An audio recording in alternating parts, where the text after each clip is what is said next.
Hi, this is Suzette for Cloudy Sky Today here on YouTube. Recently, I took this CompTIA Security Plus exam, SY0601, and I learned a lot about cybersecurity, social engineering, phishing, among other things. The exam, yes, it's geared towards more IT professionals in the business, but there are tips that we all can use.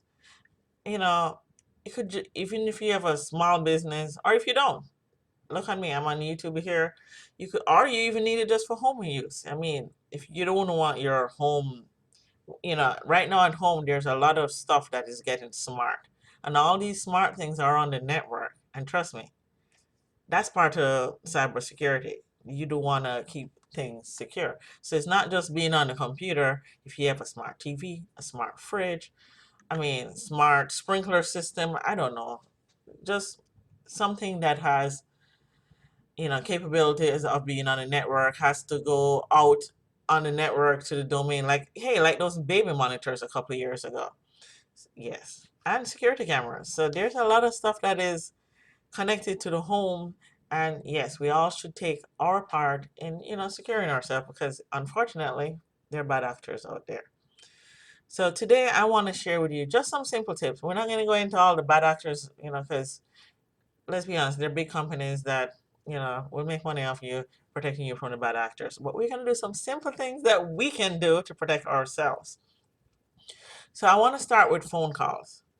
You got to be careful of certain phone calls because there's something called spoofing. And what people do is, hey, they'll call you from the bank. Like, for example, they'll call you from the bank and say, hey, we noticed fraud on your card, blah, blah, blah.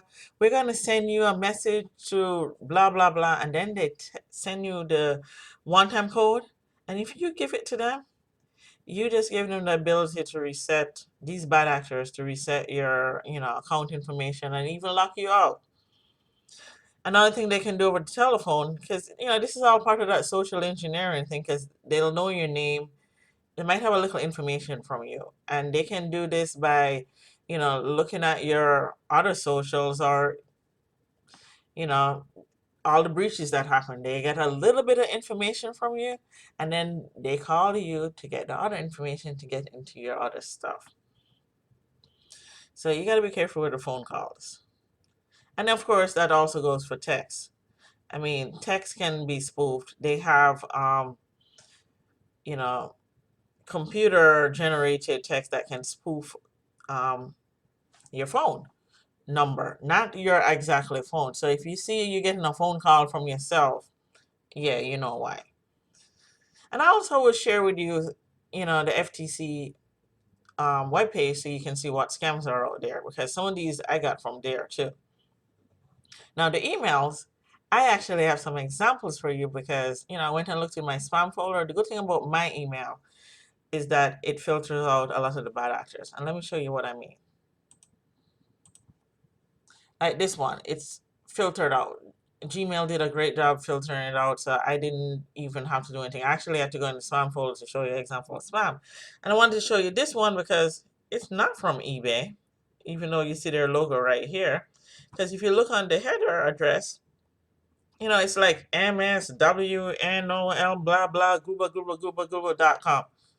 That's not eBay. eBay is just ebay.com. If you shop with somebody, you should, know their domain so that way if people send you this, thank you for your order, click here. And who knows, I didn't click there, and when I hover over because it's in the spam folder, I couldn't see, what domain it's from, but I wasn't going to click there to be taken somewhere. Here's another one that was also in my spam folder. And the reason why I include this because a lot of them like to use shipping companies because they know, especially during the pandemic, that a lot of people are getting things shipped to them.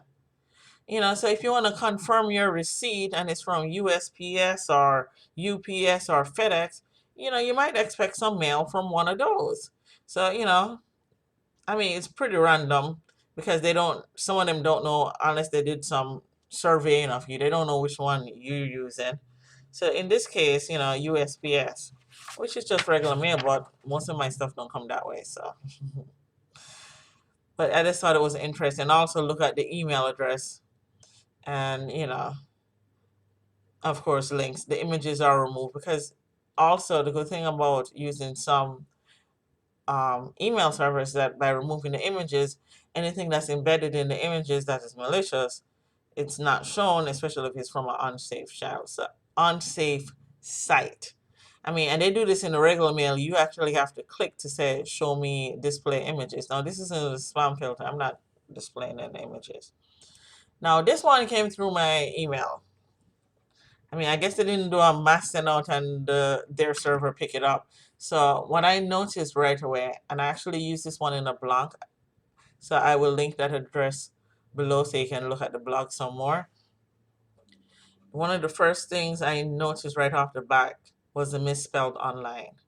And then, of course, the CVS is not CVS.com, but if you look on it, it's a different entity. Again, misspellings, common words. You know, we have that IE except after EI except after C where it becomes, well, I'm getting it mixed up too, but you get my idea. The C, receive, RECEIVE. That's how it's spelled. But here they spell it IEVE, and I'm like, oh yeah, that's wrong. I remember that because in primary school, I think I got that wrong. And then when just put your mouse over, you don't click on it, you can see what domain is sending it to you. And in this case, it was sending to some ppt.co dash blah, blah, blah, blah, blah, 7. And that's not cvs.com. So yeah, that's how I figured it out. So I hope, these little tips help. Check out the blog, check out the FTC sites, so that way you're not scammed. And oh yeah, here's my little blog page. So I will set the link down below. And here I went over that. So if you enjoy this, please give me a like. And also think about it. Subscribe and I'll share more content with you. Thank you, and I'll see you again.